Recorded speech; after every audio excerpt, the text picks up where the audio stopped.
Colorado is in an interesting legal spot. As one of the most progressive states when it comes to abortion laws, it could be a target for outside legal threats from anti-abortion activists. 9 News reporter Jennifer Meckel shows us how Democratic legislators are trying to play defense at this point with a new bill that would protect patients and providers. Last year, Colorado lawmakers sealed the right to an abortion into state law.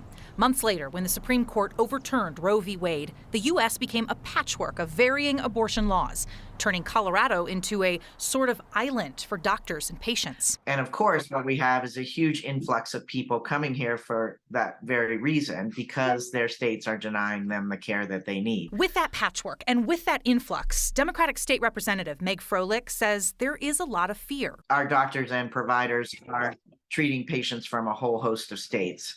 We want to make sure that someone from those states can't reach into Colorado and attempt to sue, remove licensure, put out of business, invade their privacy, a whole host of tactics that are being deployed to make sure that these services are not provided. She's a sponsor on a new bill that would offer more protections for providers and patients from outside legal threats, like lawsuits or investigations. Now we're seeing an environment within that patchwork and that landscape of varying abortion laws state to state, where there are movements and or even proposed legislation. I know that there was a proposed bill with provision in Missouri last year that was looking to allow for lawsuits for individuals leaving the state. Giovanni Allen is an attorney with expertise in public policy. He says this current legal landscape is pretty new territory. There is a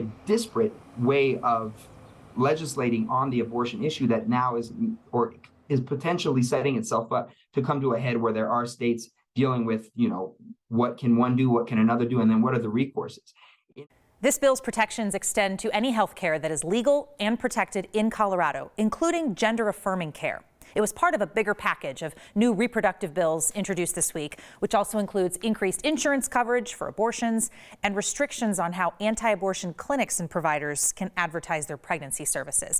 Alex, Republicans have called this extreme. Yeah, you can see the urgency, though, when it comes to Democrats wanting to push this legislation forward with just this week. I mean, so many bills have been introduced in southern states trying to criminalize abortion. It's a new landscape. We don't know where it's going to go. So, yep. All right, well, keep watching it. Jenny, thank you. Hey, it started out as like a glooming gray morning, but it made way for beautiful sun and blue skies this afternoon. The National Weather Service tweeted this time lapse from Boulder, including a lovely mountain reveal. Speaking of the mountains, they're in for some heavy winter weather this weekend, a lot of snow. There could be a couple of feet of it in some areas by late tomorrow, with strong winds on top of that. Danielle will have more details in her full forecast.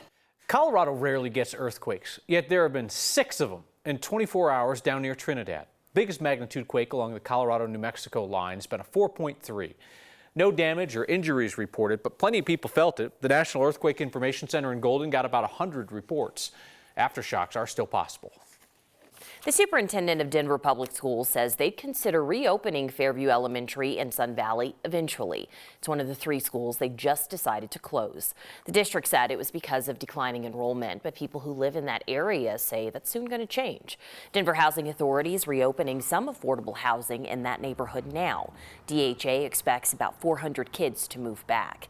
Superintendent Dr. Alex Marrero says if the Housing Authority's estimate is right, they would reconsider reopening Fairview Elementary. And I hope that DHA has the right projections, because then Fairview exists and still exists as a building, and we'll reunite our community with their neighborhood school. So I'm hopeful that that is the case. But we can't go off hope. We have to have a plan. Dr. Marrero says even if the school doesn't reopen, they will use the building for other programs and activities.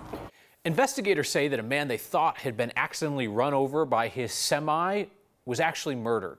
The deputies say the man who died, Nathan Combs, had been facing charges for sexual exploitation at the time. They say he increased his life insurance and signed a will just weeks before he died. The Weld County Sheriff's Office says Combs, who's from Wyoming, was found near the state line in May 2017. An autopsy found that, in addition to being run over by the vehicle, he had been shot twice. Well, now 71-year-old Mark Schweitzer was arrested just yesterday, almost 6 years after the fact. According to court documents, Combs had asked Schweitzer to kill him. Schweitzer was arrested after investigators matched gun casings from the scene to a gun at his house.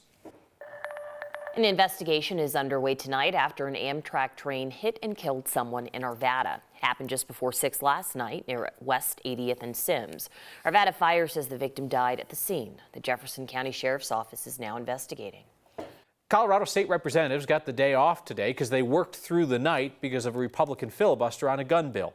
House Bill 1219 would require a 3-day waiting period between buying a gun and actually getting it. Republicans don't like that. They also don't have the votes to stop the bill. So they talked and talked and talked, and they managed to eventually win an amendment that would delay the bill if it becomes law. The delay would allow voters to put an issue on the ballot to stop it. It's a long shot that's only been used successfully twice in state history. We know that we're against the supermajority, but we still want to have our voices heard. And that's what last night was about. Filibuster started around 1:30 in the afternoon yesterday. The bill finally passed at 2:30 in the morning, and legislators were not done with their work for the night or the morning or whatever. Because of delays, they will be back at work tomorrow.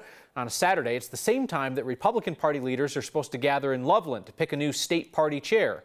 Republicans in the legislature say they'll be voting in that state chair race by proxy. Colorado's Attorney General wants input on UCHealth's proposed merger with Parkview Medical Center in Pueblo. The deal is set to happen sometime this year. People living in Pueblo have until the end of the month to submit comments. Democrat Attorney General Phil Weiser will host a listening session in Pueblo where people can share their thoughts. The session will be in the Rawlings Library on March 22nd at 2 p.m. A class in Aurora teaches a skill that a lot of people learn the hard way. If you're trying to hike all 58 of Colorado's 14ers, you might want to hurry. 8 of them may soon be off limits. This scary wreck on I-70 was the work of a pothole, according to the driver, yet he still got ticketed.